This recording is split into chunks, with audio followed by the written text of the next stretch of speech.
Morning students, welcome to Pioneer Convent School. हमारा chapter चल रहा है बेसिस ऑफ ह्यूमन बिहेवियर। हमने उसमें स्टडी किया है biological aspects and cultural aspects को। कल्चरल एस्पेक्ट्स में कल हमने society and culturation, socialisation aspects को स्टडी किया।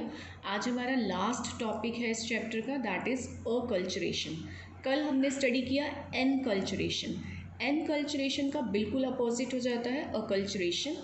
एनकल्चरेशन में हमने क्या स्टडी किया था कि अपनी सोसाइटी में रहते हुए हम जो culture without any deliberate teaching, किसी के सिखाए बिना हम खुद ही सीख जाते हैं, दैट इज़ एनकल्चरेशन। जब हम अपने कल्चर को अडॉप्ट करना स्टार्ट कर देते हैं through the senses, through our brain, अपनी समझ से हम उसे समझ के एक्सेप्ट कर लेते हैं, तो वो एनकल्चरेशन होता है। अकल्चरेशन बिल्कुल ऑपोजिट है। जैसे जैसे हमारी एज बढ़ती है, हम दूसरे कल्चर्स के कांटेक्ट में आते हैं, तो हमें उनकी जो बातें अच्छी लगती हैं हम वो भी अडॉप्ट करना शुरू कर देते हैं और हमारे कल्चर में दूसरा कल्चर मिक्स होना स्टार्ट हो जाता है, उसे हम कहते हैं अकल्चरेशन। तो इसकी डेफिनेशन रहेगी कल्चरल एंड साइकोलॉजिकल चेंजेस, जो भी हमारे कल्चरल साइकोलॉजिकल चेंजेस होंगे resulting from the contact with other cultures, दूसरे कल्चर्स के कांटेक्ट में आने से जो भी कल्चरल और साइकोलॉजिकल चेंजेस होते हैं उनको हम अकल्चरेशन कहते हैं। तो अकल्चरेशन कैसे होगा, मतलब क्या स्टेप्स होंगे जिससे हमारे कल्चर में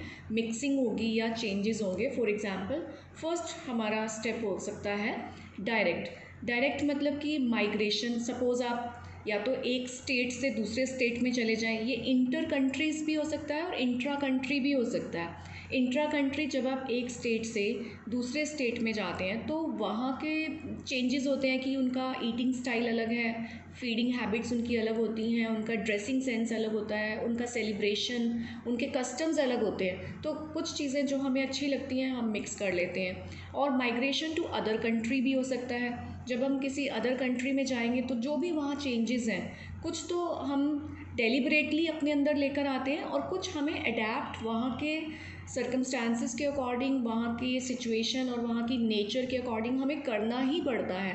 तो जब माइग्रेशन होता है तो जो हमारे एकल्चरेशन होता है, जो चेंजेस होते हैं, जो हम दूसरों का कल्चर अडॉप्ट करते हैं, उसे हम कहते हैं डायरेक्ट अकल्चरेशन। एक होता है इनडायरेक्ट अकल्चरेशन, कि हम किसी और स्टेट में नहीं गए, हम किसी और कंट्री में नहीं गए, लेकिन through the media, through the TV हमने उसको अडॉप्ट करना स्टार्ट किया। हमें कुछ चीज़ें उनकी अच्छी लगी, हमने उसको अपने कल्चर में ऐड ऑन करना स्टार्ट किया। सपोज़ उनका लैंग्वेज, उनका ड्रेसिंग स्टाइल या उनके ऑर्नामेंट्स, उनका लाइफ स्टाइल जो हमें अच्छा लगता है हम अडॉप्ट करना शुरू करते हैं थ्रू द मीडिया, बिना वहाँ पे गए, तो उसे हम कहते हैं indirect acculturation. After that we will talk about voluntary acculturation होता है कि जब हम किसी कंट्री में या किसी स्टेट में हम पढ़ने के लिए चले जाते हैं, हम अपनी मर्ज़ी से जा रहे हैं, तो वो वॉलेंट्री कहलाएगा। हम जॉब्स के लिए भी एक कंट्री से दूसरे कंट्रीज़ में जाते हैं और जब भी हम जाएंगे तो हमारा एक नया जॉब ग्रुप बनेगा, नया फ्रेंड सर्कल बनेगा, तो जो उनका नेचर है वो कहीं ना कहीं हमारे ऊपर कुछ तो इम्पैक्ट डालेगा और फिर हम उनके कल्चर को अडॉप्ट करेंगे। तो that is called voluntary acculturation. Next होगा इनवॉलेंट्री कल्चरेशन, जिसमें कि हम कल्चर के पास नहीं जाते हैं, कल्चर हमारे पास खुद चल के आता है। कैसे चल के आता है? जैसे कि इंडिया पे इतने सालों तक ब्रिटिश लोगों ने रूल किया, कंट्री को ओवर पावर रखा, तो अभी आजकल के टाइम में भी हमें वो उनका इम्पैक्ट अपने कल्चर पे नज़र आता है। और सबसे बड़ा उसका इम्पैक्ट जो आप देखें कि इंग्लिश मीडियम स्कूलों का डेवलप होना। अदरवाइज़ बहुत सी कंट्रीज़ हैं जहाँ पे उन्हीं की लैंग्वेज में बेसिक एजुकेशन मिलता है, लेकिन एक इंडिया ही है जहाँ पे इंग्लिश हम एक फ़ॉरेन लैंग्वेज में स्टडीज़ कर रहे हैं। और उसका सबसे बड़ा रीज़न रहा है कॉलोनियल एक्सपीरियंस होना, अदर कंट्री का हमारे ऊपर रूल करना एंड कल्चरल का मिक्स होना। आफ्टर दैट अकल्चरेशन में क्या क्या पॉसिबिलिटीज़ होती हैं कि नंबर 1 ये तभी होगा जब ये इजी अवेलेबल होगा, इसकी अवेलेबिलिटी इजी होगी। मतलब कि कल्चरल का इफ़ेक्ट हमारे ऊपर, कल्चरल चेंज तभी आएगा जब वो इजीली अवेलेबल होगा। सपोज़ कोई कल्चर हमें इजीली अवेलेबल ही नहीं है हमें किसी रिमोट एरिया में, रिमोट विलेज में जो डेवलप नहीं होते हैं पीपल, आदिवासी होते हैं, अगर हमें उनका कल्चर सीखने के लिए कहा जाए, उनकी लैंग्वेज सीखने के लिए, तो फ़र्स्ट ऑफ़ ऑल तो हम इंटरेस्टेड ही नहीं होंगे वहाँ जाके एडुकेशन के लिए, या जॉब चांसेस भी वहाँ कम होंगे। फिर उनकी लैंग्वेज को अंडरस्टैंड करना हमारे लिए डिफ़िकल्ट हो जाएगा, वहाँ पे रहना डिफ़िकल्ट हो जाएगा। और जो रिमोट एरियाज़ के जो आदिवासी लोग हैं, तो वो लोग इंटरनेट पे, मीडिया पे भी ज़्यादा हमें अवेलेबल नहीं होते हैं। तो जब ईज़ी अवेलेबिलिटी नहीं होगी जिस कल्चर की, तो वो कल्चर मिक्सिंग और कल्चरेशन नहीं होगा। सेकंड, इकोनॉमिक अफोर्डेबिलिटी होनी चाहिए कि हम जिस जगह पे जा रहे हैं वहाँ पे जॉब्स अच्छी हों, हम सर्वाइव कर सकें। अगर वहाँ पे जॉब्स नहीं है, सर्वाइवल नहीं है, तो हम ऐसी जगह पे जाएंगे नहीं। तो इकोनॉमिक अफोर्डेबिलिटी भी एक बहुत बड़ा फैक्टर होता है अकल्चरेशन में। हम वहीं जाना चाहेंगे जहाँ इकोनॉमिक प्रोग्रेस हो, जहाँ पे जॉब के चांसेस हों और जहाँ हम सर्वाइव कर सकें। थर्ड हो जाता है रीसोशलाइजेशन। सोशलाइजेशन आपको पता है, सोसाइटी में मिक्सअप होना, अपना सर्कल क्रिएट करना, सोसाइटी की थिंग्स को ग्रैस्प करना, एब्जॉर्ब करना सोशल नॉर्म्स को। तो जब हम सोसाइटी ही चेंज कर लेंगे, जब हमारा कल्चर चेंज हो रहा है, तो डेफिनेटली वहाँ पे रीसोशलाइजेशन भी होगा। हमें एक नए तरीके से दोबारा से अपना सोशल सर्कल डेवलप करना पड़ता है। After that one point is there that acculturation is multi directional. ये वन वे नहीं होता है, ये टू वे होता है। सपोज़ आप इंडिया से किसी वेस्टर्न कंट्री में गए या यूरोपियन कंट्री में गए, तो एक तरीके से आप ट्रेडिशनल कंट्री से निकल के मॉडर्न कंट्री में जा रहे हैं। लेकिन कई बार ऐसा होता है कि बहुत साल वहाँ रहने के बाद हमें लगता है कि now we have to go back in our country. तो जब हम वापस आएंगे, तो फिर हम मॉडर्न से ट्रेडिशनल अपने उस कल्चर में वापस आएंगे, वापस उन चीज़ों को अडॉप्ट करेंगे और धीरे धीरे अपना लाइफस्टाइल मॉडर्न से ट्रेडिशनल की तरफ शिफ्ट करेंगे। तो इससे क्लियर हो जाता है कि अकल्चरेशन वन डायरेक्शनल नहीं है, ये मल्टी डायरेक्शनल होता है।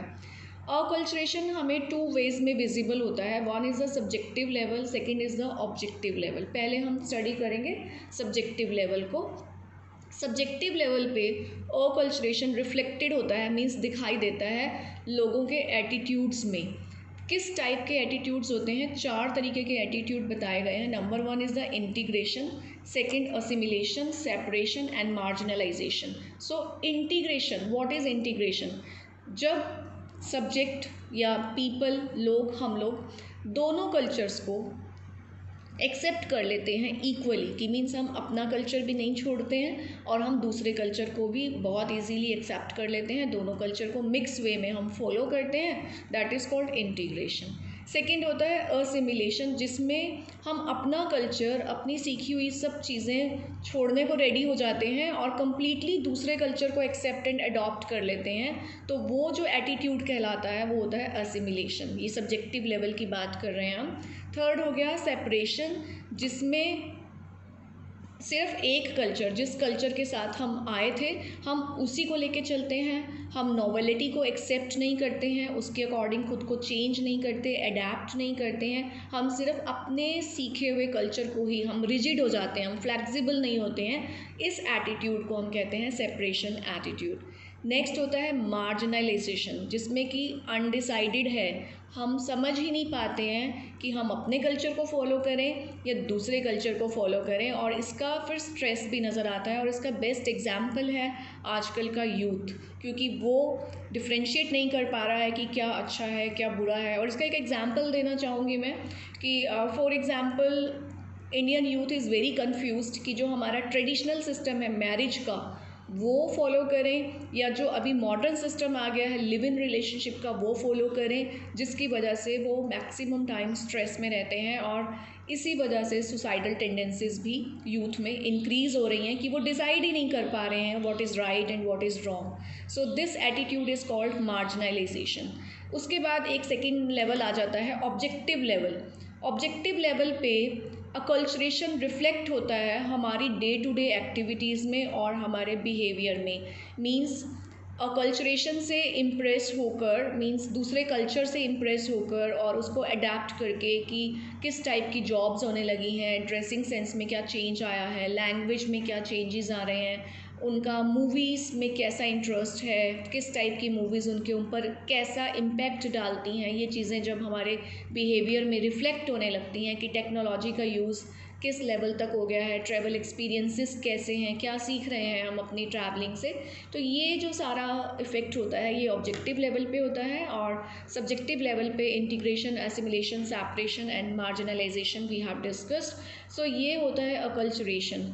तो मेन क्वेश्चंस आपके पास बोर्ड में इस टाइप से भी आ जाता है कि define acculturation both on subjective level and objective level. तो आपने ये सारे पॉइंट्स एक्सप्लेन करने होते हैं। और what are the like tools of acculturation, किस तरीके से अकल्चरेशन होता है, वो होता है डायरेक्ट, इनडायरेक्ट, वॉलेंट्री, इनवॉलेंट्री, या what is the difference between enculturation and acculturation. So such kind of questions might be there. तो अभी हमारा ये चैप्टर फिनिश हो गया है और नेक्स्ट चैप्टर हम स्टार्ट करेंगे नेक्स्ट वीडियो में। तो इससे रिलेटेड एनसीईआरटी के जितने भी क्वेश्चंस आपकी बुक में हैं उनको सॉल्व करने का आप ट्राई करें। If you have any problem then you can contact me directly, and see you in the next video with the next chapter. Have a good day.